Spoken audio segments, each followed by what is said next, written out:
Hello and welcome to Reveal. I'm your host, Dustin Bittel, and before we go any further into exploring the elements of theater, it's come to my attention that I've yet to talk about the definition of theater.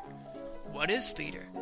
Well, theater has several definitions to it, ranging from a building in which dramatic performances are given to the activity or profession of acting in, directing, producing, or writing plays. But what is theater? What does it mean to someone that is actively engaging in theater? What does it mean to someone who has devoted their life to the performance art? In the hopes of answering those questions, I sat down with Jim Bartriff, director of theater at Emporia State, who has been doing theater for 57 years and is one of the wisest people that I know when it comes to theater. We sat down in his office on a Wednesday before classes started and discussed its definition, why people do it, its benefits, and if theater is alive today or not. The interview lasted longer than the time I'm allotted for this podcast, but I did my best to edit it so you can still get the full effect of what Jim is trying to say. What is theater? Theater is a live event that brings a story together with performers presenting in front of a live audience. I think that's probably the simplest definition. Everybody has their own kind of unique way of describing what the theater is, but I think the crucial elements are a story, a performer, and an audience. Okay. How would you say that the ESU theater department lives up to that definition of theater then? Well, I think that we have a lot of different producing units in our program. We have our main stage productions, which are the more formal end of that idea of theater. We do 4 to 5 shows every academic year and then 4 shows every summer. And for each of those, we cast, we rehearse, we build sets and design lights and so forth. But in addition to that, we have student organizations that produce theater throughout the year as well. And they tell stories with performers in front of an audience, and oftentimes in classrooms or out in a city park or late night at the Webb Lecture Hall. It really depends upon the venue, the audience that it's intended for, as well as the intention of the performers that really determines how much support there is in the areas of design, costuming, lighting, and so forth.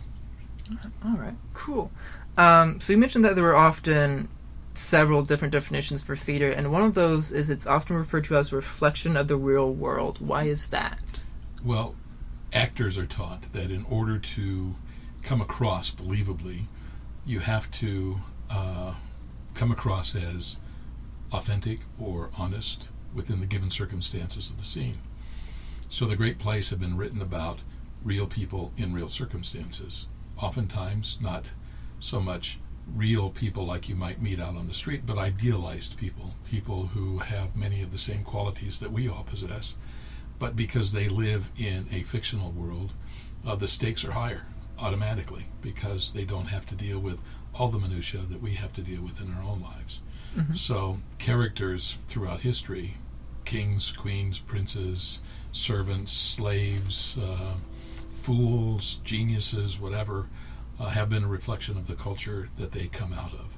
So Shakespeare, one of our greatest English playwrights, wrote about his time, the late 16th and the early 17th century, and he wrote about things that were important to the people that he lived with. He talked about politics, he talked about religion, he talked about relationships, he talked about sex, and more often than not, because it was the style of the day, his characters spoke in verse, not in the language of our time. Mm-hmm. And more often than not, his characters were either of royalty, the royal class, or the warrior class. They were soldiers, or they were servants, because that was primarily the types of characters who populated the stories that he and his contemporaries told. But in our time, stories can be told about anything and everything. Mm-hmm. And so they reflect reality in ways that are appropriate to the story that the teller is trying to tell. There are plays that are about outer space alien encounters, and yet those outer space alien encounters are shown through the experience of real living, breathing people who live in our own time and experience the same kinds of fears and apprehensions and joys that we experience. And so in that way, it's a real reflection of the world in which we live. Oh, cool. So why do you think someone would choose a career in theater? Well, I think people who are drawn to the theater are drawn because storytelling is a vital element in their lives. Perhaps they were read to as an infant growing up, and they enjoyed the stories that they were told, and they enjoyed getting lost in a good book, or at the movies, or in the theater. And quite often people who become theater artists experience a kind of a transformation, if you will. They participate in a theater event, and suddenly they find that they are capable of far more than perhaps they ever thought that they were capable of, and it opens whole new ways of looking at the world around them and of participating and cooperating with other people. Right, and so would you say theater is dead or a dying art form, or is it living? Theater will always exist in one form or another.